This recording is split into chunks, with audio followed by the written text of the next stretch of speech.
Hello, Tony of budgetguitarist.com. Today we got a brag fest for you. Ricky's gonna go through all of his crappy guitars and brag about them, or talk about them, or some such thing. So buckle up, because it's gonna be a boring ride in an old jalopy.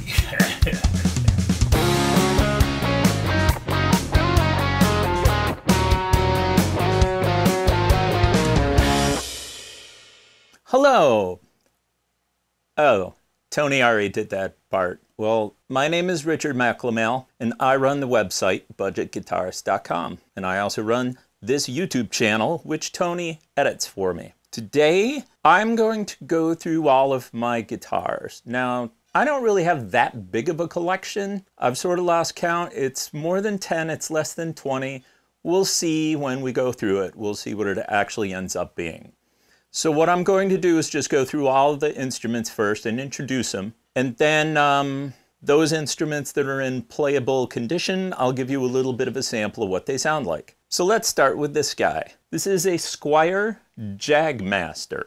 I have upgraded the pickups, sort of. These are GFS Alnico 2 pickups, and they sound pretty good.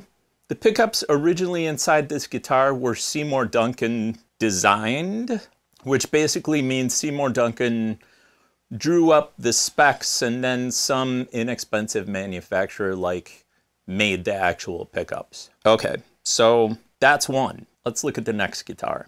Now we're in Gibson land. If you've seen a bunch of videos on this channel, you've seen this guitar. This is my Gibson Les Paul 2013 70s Tribute. Now, it originally had Gibson Dirty Finger humbuckers in it. I replaced them with Seymour Duncan Pearly Gates pickups because I like them. That's the only modification I did to this instrument. I like it quite a bit for home recording. I don't like to gig with it because it kind of digs into my ribs. I prefer something that's got a belly cut because I got a belly. So that's this one. Up next, this is my PRS SE Custom 24. I have swapped out the tuners. These are they Grovers? They are Grovers. They are Grover locking tuners. And I've also replaced this pickup right here. This is the Seymour Duncan Pearly Gates. You'll begin to sense a theme here. And those are the only two mods I've done to this guitar. This guitar has a very thin neck, and it is super fast and easy to play, and it sounds very good. This guitar is a Partscaster, meaning it's made up of parts. So for pickups, we've got Texas Specials from the custom shop. I've customized it by removing one of the tone knobs and moving the volume knob down because it's always in my way. The pick guard is from Stratosphere. The body is from Stratosphere. This is a body from a Made in Mexico Strat. The neck is from an American Special from about 10 years ago with jumbo frets. The nut is original. The tuners have been upgraded to be locking Fender tuners. And I also upgraded the saddles. These are Graphtec saddles. And I love this guitar. This is a great, great Strat because I've got the Graphtecs. I never break a string. Because I've got the American neck, it plays great, stays in tune, and sounds great for what I want to do with it. This is my Fender Made in Mexico standard Telecaster. Stock tuners, stock neck, stock body. These are upgraded saddles. This is compensated brass saddles. These are Texas Special custom shop pickups, and that about describes this guitar. This is currently my favorite guitar. This is a PRS S2 Satin 24 standard. It features PRS locking tuners. It's got a mahogany neck. It's got a mahogany body. It does not have a maple cap. I did not replace the pickup here, but this one I replaced with a, you guessed it, Seymour Duncan Pearly Gates. The switch in here is actually from a Telecaster because the original switch broke because it was not a very good switch. The pots are original. In terms of what this guitar sounds like, it almost sounds like a Gibson SG, which is built rather similar. Gibson SG is mahogany neck, mahogany body, not too thin. Same with this. But unlike an SG, where the neck feels super long, and when you play it, you feel like you're all the way out here. This is the standard PRS 25-inch scale neck. So I think it's a great combination. Right now, my favorite guitar. Here's another Partscaster. This one is of more dubious origins. This is a made in Mexico body, Graphtec saddles. This is the original pickguard that came with this guitar. Again, notice I moved the volume knob down. These are Fender Tex-Mex pickups, and it's a Tex-Mex humbucker in the bridge. This was my original Strat that I played for years and years and eventually totally wore out the neck. So this is sort of my number 2 now. This is a Mighty Mite neck, and it has got some kind of generic tuners on it that they're not even labeled. I have no idea what they are. But that's this guitar. This is sort of like spare Strat at this point. This is my Yamaha C40 classical nylon string guitar. And right now, it has brand new strings on it, and I'm sure it's wicked out of tune. So when I go to demonstrate this, I'm going to have to tune it. That'll be fun. The action is super high, and it needs a new fret job, which will probably be a video. There's no truss rod on this guitar, so that'll be an interesting video. This is my Larrivée D03 acoustic guitar. This is the only guitar in my collection that I would categorize as being expensive.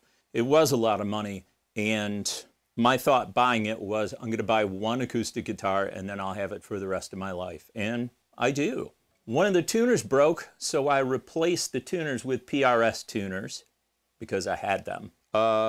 I have not done any fretwork on this guitar yet, but that'll be coming. That'll probably be another video. And this saddle right here is new. I had to replace the original one because I wore it down so far. So I did replace that. It also has a LR bags pickup system in it, and there's a volume knob right here. And the strap holder on the end of the guitar is also where the jack goes. I've played this at many, many, many, many, many different gigs. This is kind of a cool instrument. This is a Gibson Les Paul 2013 50s tribute. So this Les Paul and the red Les Paul are both from the same year, 2013. This has got P90 pickups. I replaced this ring right here, these 2 pickup covers, and these 4 knobs because originally it came with black. So black ring, black covers, black knobs. And it did look cool, but I kind of like that traditional 50s look. About the only thing missing from this guitar is binding. It doesn't have any binding really. You can see this, all of this, like where the finish is kind of wore away. That's basically my own relicking. That's exactly where my arm goes. So when a guitar starts to wear down naturally, this is what it actually does. It just kind of discolors. And anyway. Now this guy here is an Epiphone ES-339. It's like a 335, but with a slightly smaller body, and it's very comfortable to play. I enjoy playing this guitar. I did do a refret on it at one point in time, because when I bought it for around $200 and the frets were almost gone. So the first thing I did is refret it. It still has the original pickups. I don't remember if they're Pro Buckers or Classic Buck. I don't remember what they are. They sound like mud. I think I pointed that out in a previous video. At one point in time, I put a Pearly Gates in this position, and this guitar did sound quite a bit better. But I can only afford so many Pearly Gates pickups. And since I don't really play this that much, well, but it is in my collection. And every once in a while, if I want like a really jazzy sounding guitar, this is a good choice for me. This is one of my Epiphone Les Pauls. Now, this particular Les Paul, I got it the guitar convention in Orlando, and I think it was around a little over 200, maybe 220. And it came with the Pro Bucker pickups also that I can't stand. And I did a refret on this guitar, which wasn't the first refret this guitar had seen. The guitar's a little scuffed up, but I love the way it looks. It's a beautiful looking guitar. And the dirty finger pickups from my red Gibson Les Paul went in this guy, and this guitar screams now. So when I want a really, really heavy sounding guitar, this is the one I reach for. It plays really nicely. It sounds great. This is a good pairing, these pickups with this guitar. So if you have an Epiphone Les Paul and you like the dirty fingers, I say winning combination. Every rock guitar player who has a guitar collection should have one Floyd Rose in the collection. This is a Floyd Rose, but I do believe it's the budget version of the Floyd Rose. So this is the Jackson Adrian Smith model. Now there's two models of this guitar. One sells for $500, one sells for like $2,500. This was the $500 one, but I didn't buy it for $500. Oh no, I got this new for under $300, which is why I bought it. It has a compound radius neck, and there's a bunch of notes on this neck that buzz. I have not gotten around to doing like a level crown on this guitar yet, but I definitely will. And that sounds like another idea for a video. So this guy will be featured in a future video. It is not fun to work on guitars with locking trems. It's a pain in the backside. It should make for a very entertaining video. Let's move on. I will not be demonstrating this guitar in this video. As you can see, it's totally detuned and there's no pickup in the bridge position. I'm still trying to figure out what to do with this guitar because I had a super distortion in it. You might have seen that in one of my other videos if you watched the videos. And I just determined that the dirty finger sounds better than the super distortion. So if I put the super distortion back in here, I'm not quite sure what I would actually use it for. So for the time being, I'll probably just leave it out. It's kind of neat though to have two Epiphone Les Pauls, because what that means is I can shoot out different pickups in the two. So in a future video, I'll probably compare maybe like the Alnico 2 from GFS versus Alnico 2 from Seymour Duncan. See what that sounds like. That'd be a good video. So in the meantime, I'll probably leave this guy in a state of disrepair. This is the Epiphone Les Paul where I took the finish off the back of the neck, treated it with True Oil, and it feels great. It really does. I like this guitar a lot. This was the guitar I used on my first album pretty much exclusively. So I could never get rid of this guitar. I have a fondness for it. Nostalgia. Out of all of my electric guitars, this is the biggest piece of crap. So this is a Squier II Stratocaster by Fender. It was made in Korea, so you would think, oh, pretty good, right? Well, the neck is pretty good. It's not bad, but the body is plywood. You don't want a plywood body. Here's why. Plywood strips out really easily. And so anywhere there's holes on this guitar, here, here, here, here, those screws aren't in there very well. So yeah, anyway, you can see I don't even have a tone knob on this. The pot doesn't even turn.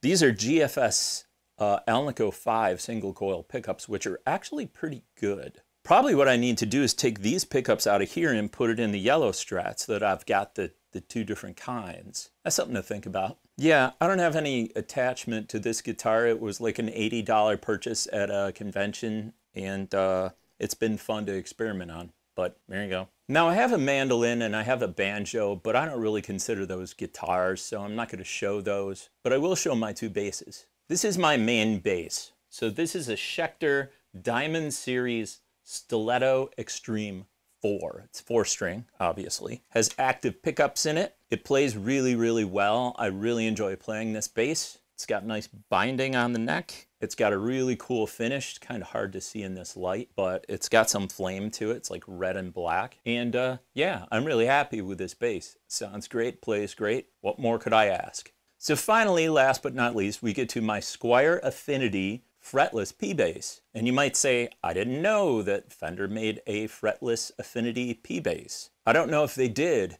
This originally had frets. So I pulled the frets out and I filled the slots and I made it fretless because I didn't really need a second bass because I've got the Schecter, which is a better instrument. And I always wanted a fretless bass, so I made one. Is it really that simple? Can you really just take the frets out of a bass and then it's a fretless bass? Well, yeah, you can. But if you're going to remove frets, there's a technique to it. There's tools that you really should use. You can mangle an instrument pretty badly. I have the tools. Some of it still got a little mangled, but I have a fretless bass, so that's cool, right? So that concludes this part of the video. What I'm going to do next is for the instruments that are in playable condition, I'm going to just kind of cycle through them and give you a little sample of what they sound like. And that should pretty much wrap it up.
So there you go. that was my collection and sort of what most of my instruments sound like. It's kind of a bizarre collection, isn't it? I mean, I definitely have some junkers in there. I definitely have some good instruments in there. The vast majority of my guitar collection, my instruments were purchased for under $500, which to me is the definition of a budget guitar. The best deal in the bunch was probably my PRS S2 Satin 24, which I got for exactly $500 at, you guessed it, a guitar convention, the one in Orlando, which happens every year. That was essentially half price. I don't really have the money to buy a $1,000 PRS. You can say, well, you bought a $1,000 acoustic. Yes, once. But I would rather have like 14 pretty decent guitars than to have like one or two really good ones. Now, for you, that might be totally not your thing. You might think, well, why would I need more than one? Maybe a second as a backup. The way I see it, though,